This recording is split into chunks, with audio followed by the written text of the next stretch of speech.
Hey, how's it going? Today I'm super excited because you and I are going to be making some imported Ichiran Ramen. Is importing something like this really that much better than just buying some instant ramen from the grocery store? Watch this video and find out. So you ready? Let's get into this. Alright, the first thing we're going to need is our Ichiran Ramen. I was really excited about doing this because Ichiran Ramen is a world famous ramen noodle chain that's born in Japan. They're known for their tonkotsu soup base, which is made from pork bones, so trying this out is going to be a real treat. In the box, all you get are the noodles, the soup, and a little bit of spicy stuff. You got to do everything else on your own, but I've prepared a few things to put into this as well. Next, we have our bean sprouts. For these, all you really got to do is take them out of the package raw, boil them for about 2 minutes or so, and voila, you're ready to go. Next, we have some thinly sliced green onions. Some shitake mushrooms.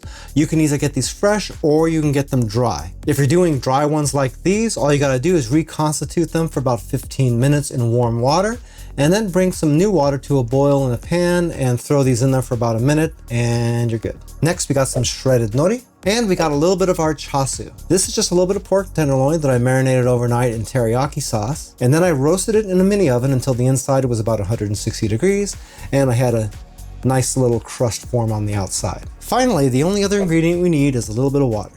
If you'd like to make this recipe, all the ingredients are down in the description of the video, along with the calories, the protein, the carbs, and the fat. All right, let's see how this stuff looks in this box here. Ooh, very nice. I mean, just looking at this, you can see how premium this is. These noodles don't look like your typical ramen noodles that are all dry and curly. These are Hakata style thin ramen noodles. In addition to the noodles, we got our super spicy spice packets. On the box, they don't recommend that you just throw this whole thing in there. You just kind of put it in a little bit at a time because it's supposed to be pretty spicy. Japanese stuff though typically isn't super duper spicy though, so probably not too bad, but I'd probably be more safe than sorry. And then we have our tonkotsu soup base. You can see this is not like a dry soup base, it is liquid. And of the ramen I've had in the past, these have always just tasted better. There's 3 of everything here in the box because there's 3 servings. And that's about what you get for your 30 bucks. In my opinion, it's worth it if it tastes really good though.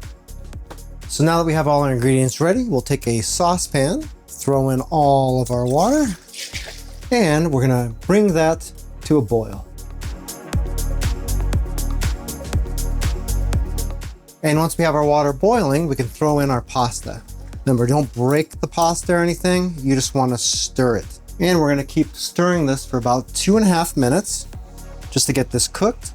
It's kind of up to you, it depends on how you want your noodles, but if you do it 2 minutes and 30 seconds, you're going to get a slightly al dente pasta here. You can see that these are very thin, so be careful not to go too long, otherwise you're going to turn these things into mush. Also, you're going to want to keep an eye on this because if you don't, you could get some boil over.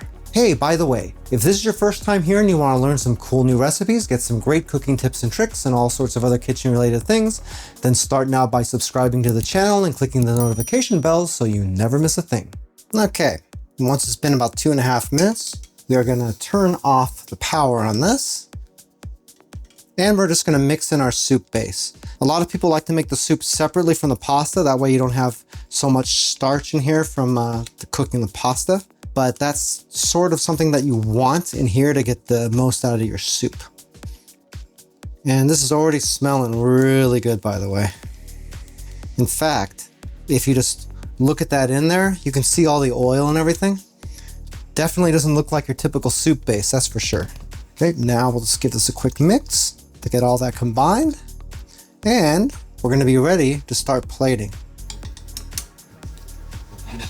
Okay, we got our bowl here. Quick tip is that you should probably heat your bowls ahead of time. If you use a cold bowl and you pour hot ramen into it, you're going to bring the temperature of your ramen down, and you don't really want to do that too much. Okay, now we're going to take about half of our noodles, throw those in here.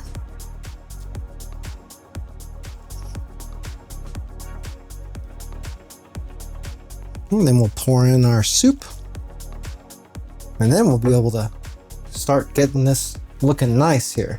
All right, so first we got our chasu. Put that right in over here. Bean sprouts, shiitake mushrooms, green onions, and gotta top that off with that little bit of dry seaweed. And then I'm gonna add a little bit of that spice. Probably should have put that in first. And now we got some pretty darn good restaurant quality ramen. But how does this taste?